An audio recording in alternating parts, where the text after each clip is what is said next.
everyone, welcome back to Title IX Insider. Today we have a very special guest, someone from our team who is part of the federal law enforcement and also owns his own gym. He is someone that is on our team specifically there because he and I have been friends for a very long time, and he's someone that I've always relied on when we discuss masculinity and those heavy topics surrounding men. And so I'm going to go ahead and allow him to just spend some time to introduce himself. Chris, go ahead and take it away. Hey guys, my name is Chris Aboy. I am a federal police officer in the Washington, D.C. area. I moved from California and moved to Washington, D.C., and I've been working for a little bit over 23 years. And at the same time, I also developed a Muay Thai gym, a fight gym, back in October 2006 when I moved out over here. It was one of my hobbies and passions that I've been doing since I was younger, since I was a bully. With law enforcement, I worked at the training center. I trained police officers and special agents for over 5 years, trained over 100 plus classes, and helped develop the program. And in addition, I also get invited out to do national police conferences to teach different local and federal police officers. And at the same time, I do a lot of self-defense classes in the DC area. So I've worked with like running groups. I've worked with like sorority groups. I worked with people at the White House, and I also work with just general people at different businesses and different schools. Thank you so much for sharing all of that, Chris. Today it's about to be Father's Day this weekend, and there's so many issues going on surrounding men, masculinity. I know you and I have had several conversations about it, and I'd just like to pick your brain a little bit on that today. As we head towards Father's Day, what are some thoughts that you can share with us regarding how law enforcement and how do you see masculinity today? And what are some things that we should all be thinking about, surrounding that topic? First of all, happy Father's Day to all the fathers that are out there, and to even the mothers that have taken that role as a father figure for the single mothers out there.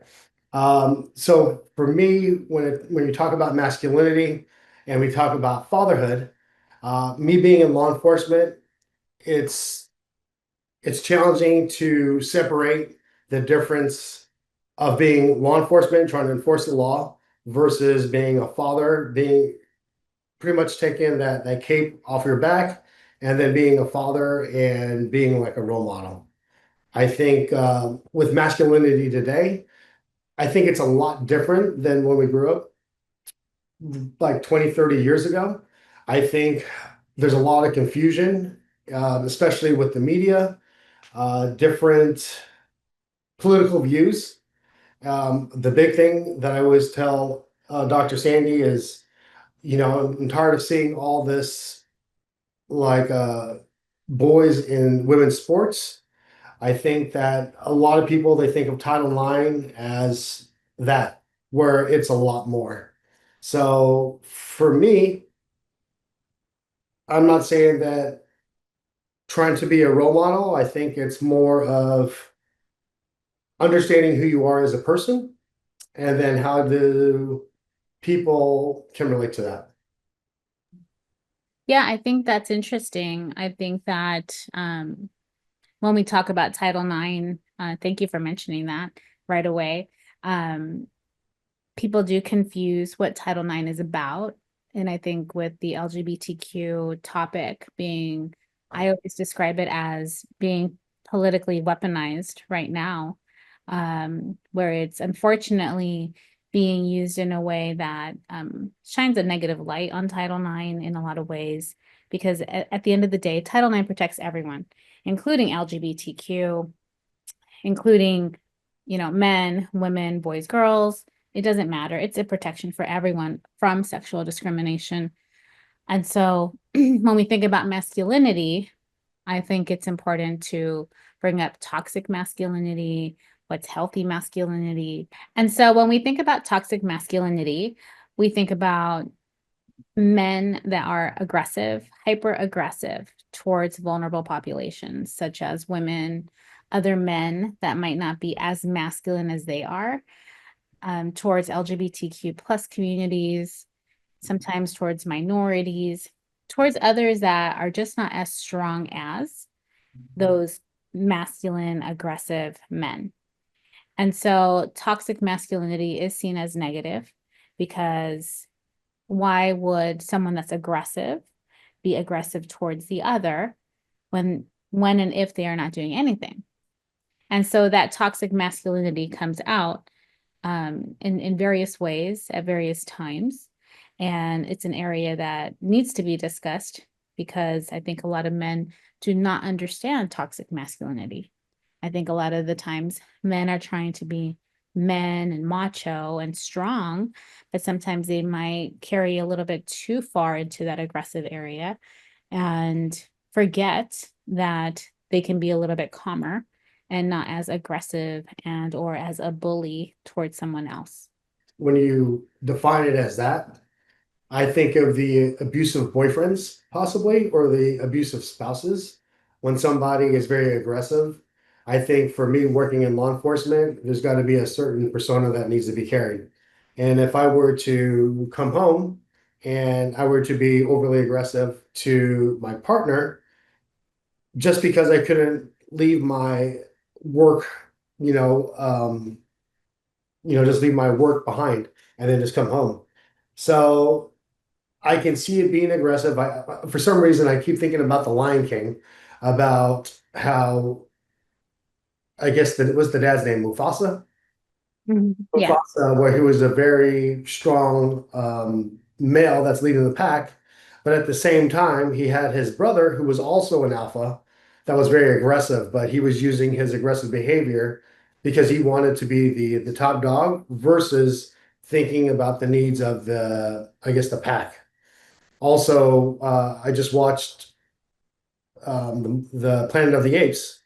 So it's pretty funny because you have the good guy, the alpha, that's very that understands the emotions and the needs of the others, versus the other that just wants to be just the dominant species or the dominant person in that group. So when you define it as that, that's what I think of.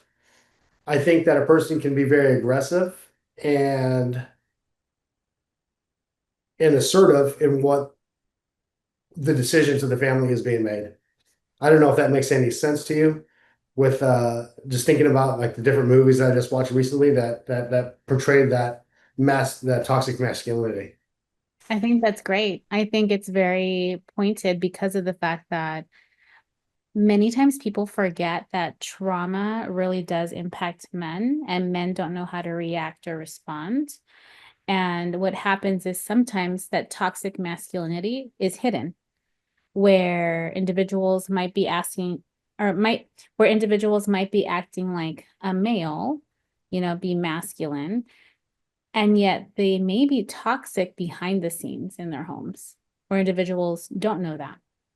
And so when you talk about domestic violence and, those silent kind of areas behind the scenes, it really can take place there. And individuals may not even realize or know that someone is being toxic in their home with their masculinity. And I think Planet of the Apes and the Lion King is a great example. Because you're right, if we talk about the Lion King, Mufasa is a strong male. He doesn't put up with much, he kind of dictates the law and he says it. He's aggressive, he's strong, but he's not toxic within that strength. Where his brother is an alpha, like you said, but he's actually looking to get ahead in a negative way and trying to hurt someone, and I believe hurting someone, that abusive aspect, that's where toxicity comes into play. And Planet of the Apes, are you talking about the first one? Because I've only seen the first one. It was where the gorilla, I guess that's what he is, a gorilla or a monkey, was raised by the adult and then just kind of watched the characteristics of his owner, the person that saved him from being killed. And as he was doing that, I think there was a scene in the movie where he felt that one of the guy's dad was getting bullied by another guy because he lost his mind, has dementia or something. And he saw that, came out there and basically bit the guy's finger off, got very aggressive. And then once he saw, he looked around and saw everyone's emotions, he's like, oh crap, this is the wrong way of handling it. Yeah, I think to me that resonates with accountability. It's that ability to see and reflection, right? I know you and I've talked about reflection before. The ability to reflect and have that accountability of your own behavior and actions. I think sometimes within toxic masculinity, that's missing. The ability, that piece to have accountability, the piece to reflect and really think about actions and behaviors, how they've impacted others. So if somebody is very toxic, are they able to transform, or do they have to reflect, or do they have to have somebody in their life that teaches them? Like, how do we get the viewers to understand how to transform if they're reflecting and they realize, like, hey, you know what, I'm very toxic. How do they change it? Like, how do you fix that behavior? Or is it even possible? I think so. I think that by discussing behavior and having that accountability and that reflection, individuals can change, individuals can begin to decrease toxicity within masculinity, but they'd have to want that, right? They'd have to want to listen. They'd actually want to have that accountability on their behavior. I know that in situations I've been in with individual men, I've seen when men have struggled with accountability. I've seen when men and females, we all talk about things like this in our relationships, past relationships. It's very common to see men try to pass the buck, try to excuse their own behavior, try to quiet down a female or others when they're trying to correct them or let them know, like, hey, that's not okay. You shouldn't do that. And they just kind of bully their way through and say, oh, well, that's just how I behave. And they refuse to reflect. They refuse to identify that maybe they are acting out of line. And so, is it possible for men? Of course it is. For boys, especially, yes, because boys are learning how to behave as men, learning how to grow up in their environments. So, boys are the ones that primarily we need to be considering and thinking about. You started off talking about role modeling. Men need to be role models for boys. So that way, boys grow up understanding that they can be someone that exemplifies healthy masculinity and not toxic masculinity. So is PDD uh, like a toxic? Is that a person that's a good example of toxic masculinity? Absolutely. Yeah. He's a good example. Harvey Weinstein is a good example. These men used their power, their control of their companies, of their money and their fame to exploit others.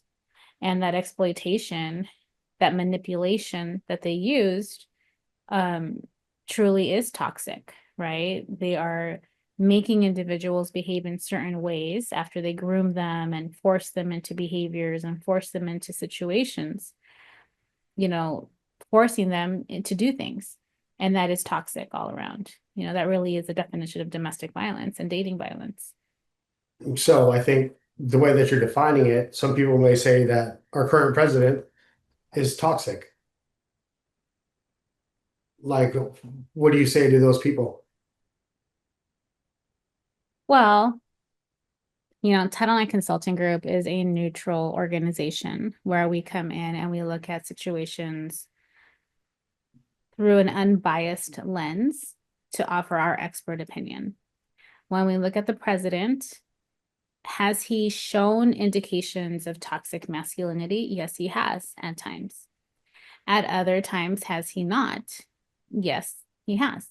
So I cannot sit here and say he's a person that's 100% toxic, but can I say that he has shown some toxic characteristics? Yes, I can. So in some regards, then toxic masculinity, I wouldn't say it's okay, but I think all males might be toxic, correct?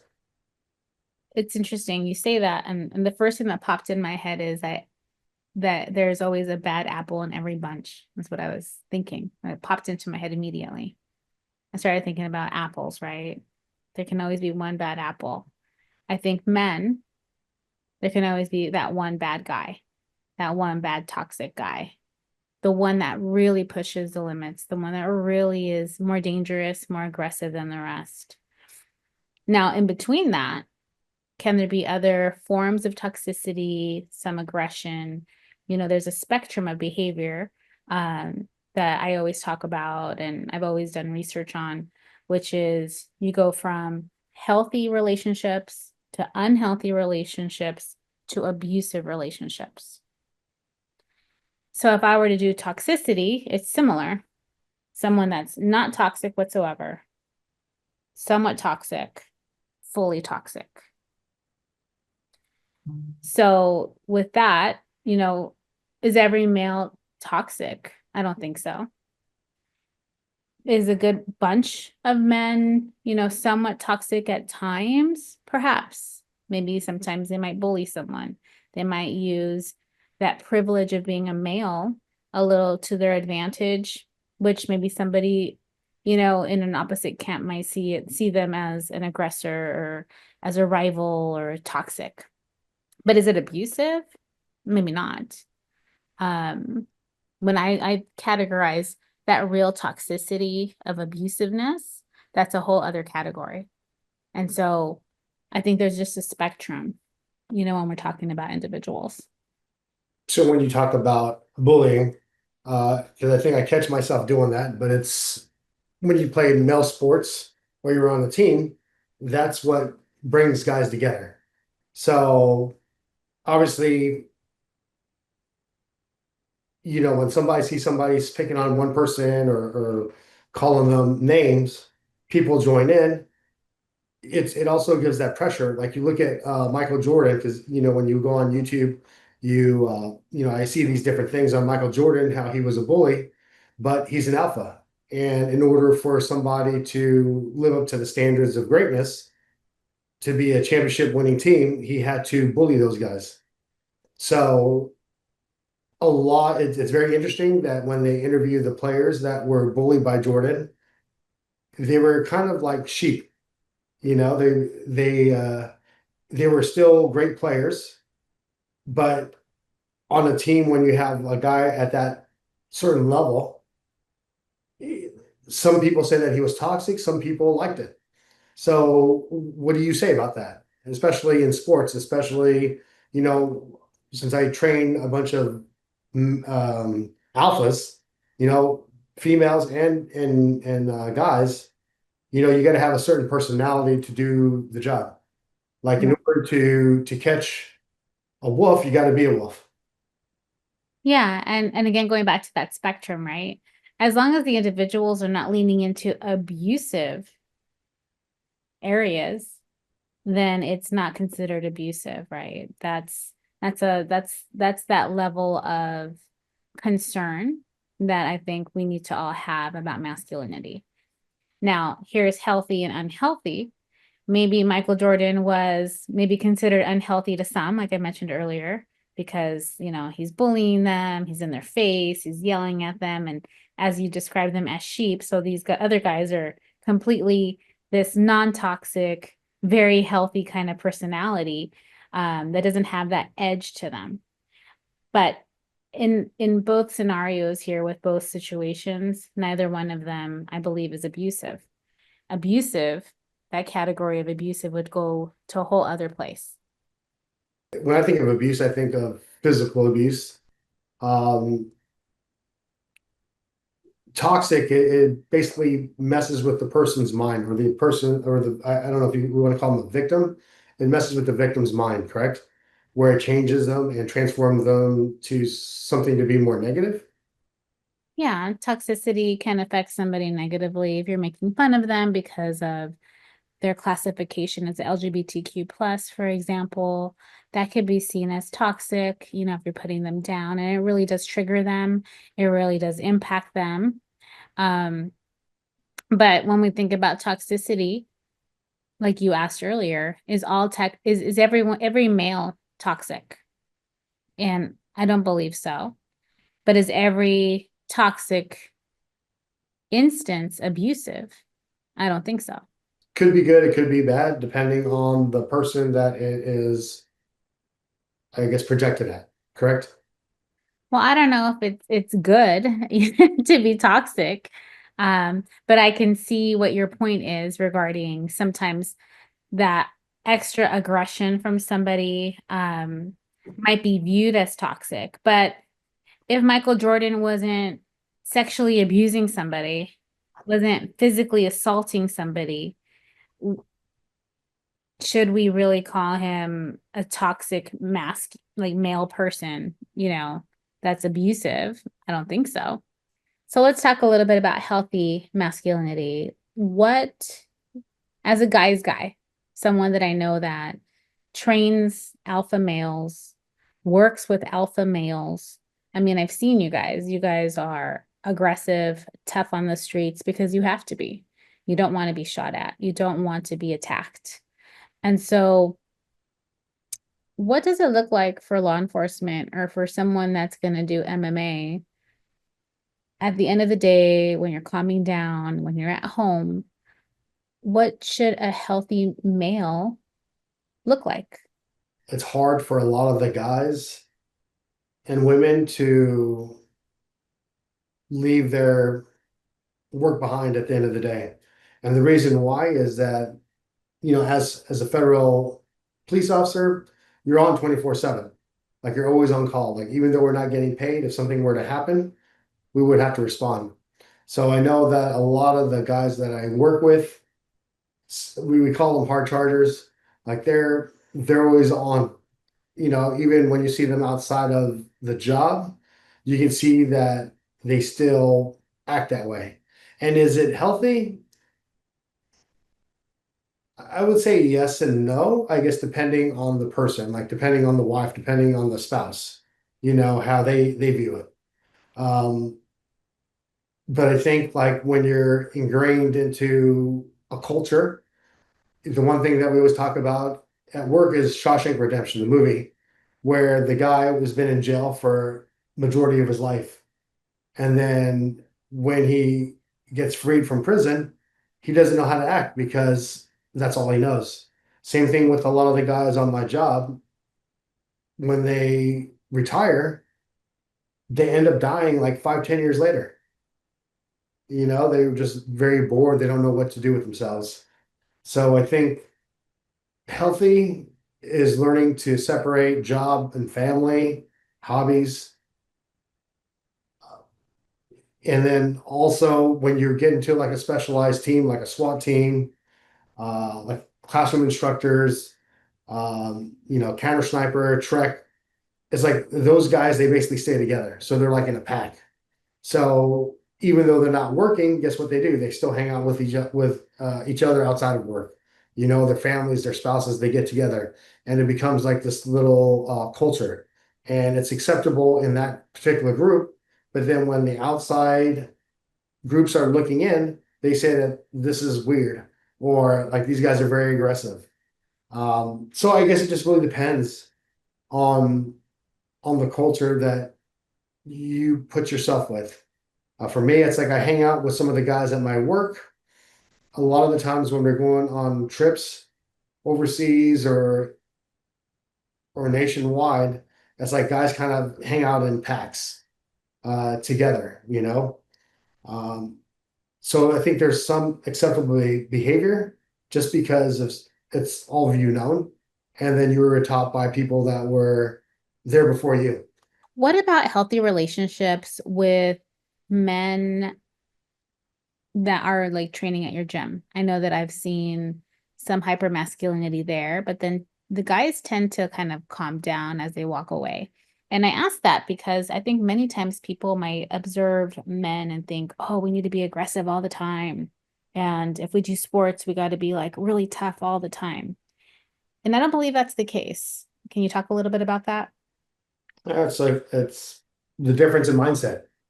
So I don't think every gym is the same. I think that depending on who the head person is, for me, I like to make sure that, you know, our guys are perfection. They have the right mindset.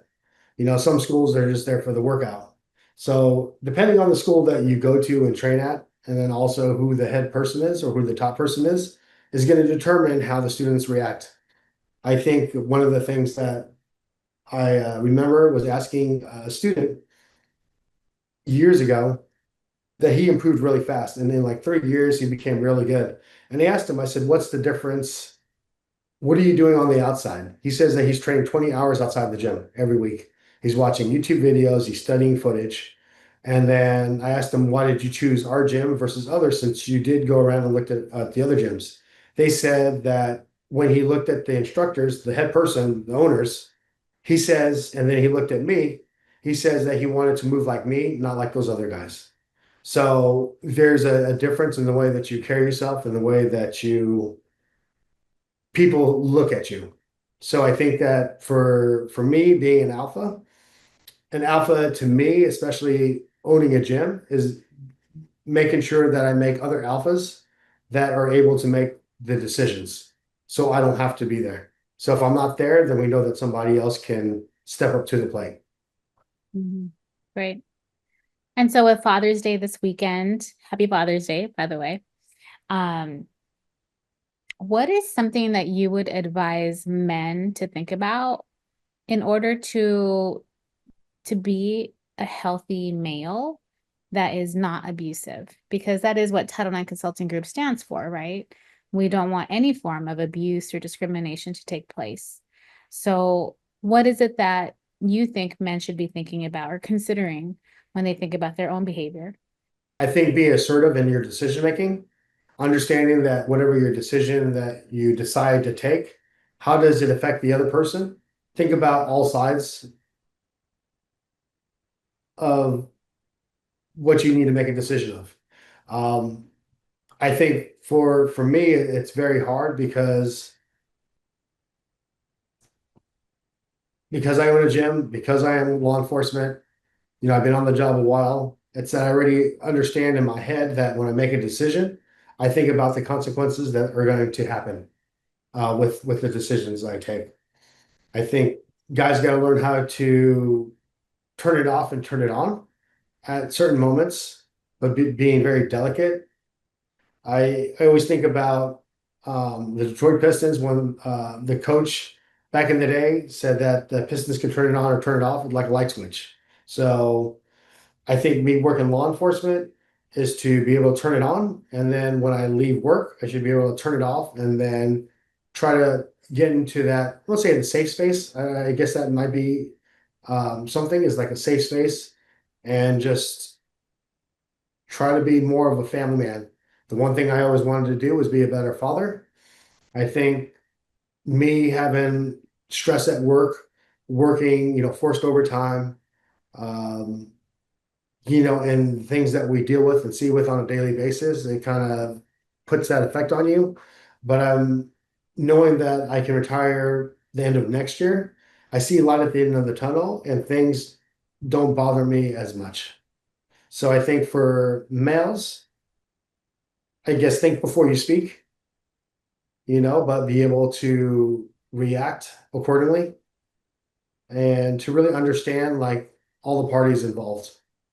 Do you feel that you are someone that exemplifies being a healthy masculine person, or do you think that you are someone that's been toxic at times?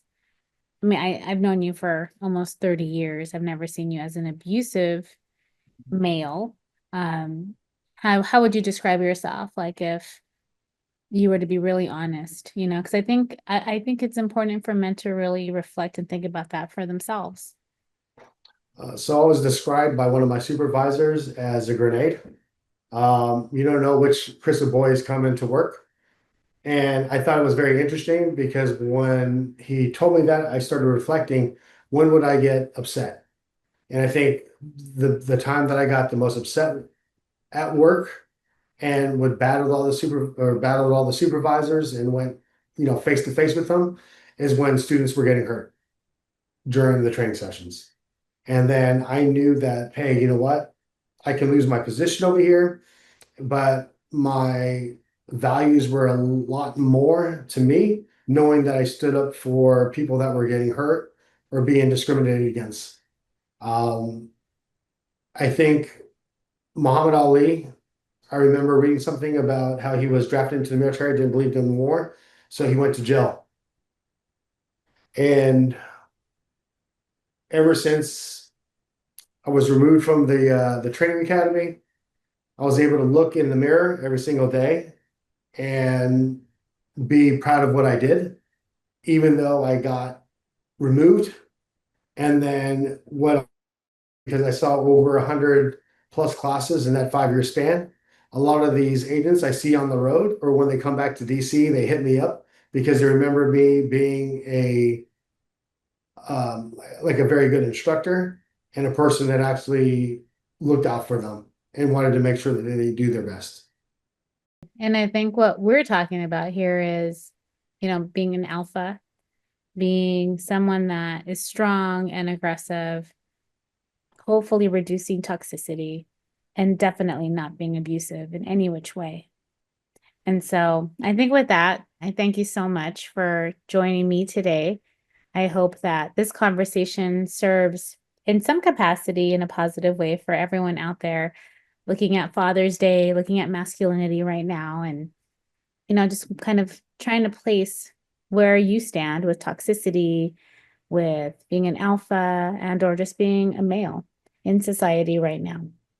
So, Chris, thank you so much for joining me today. All right. Well, thank you for having me.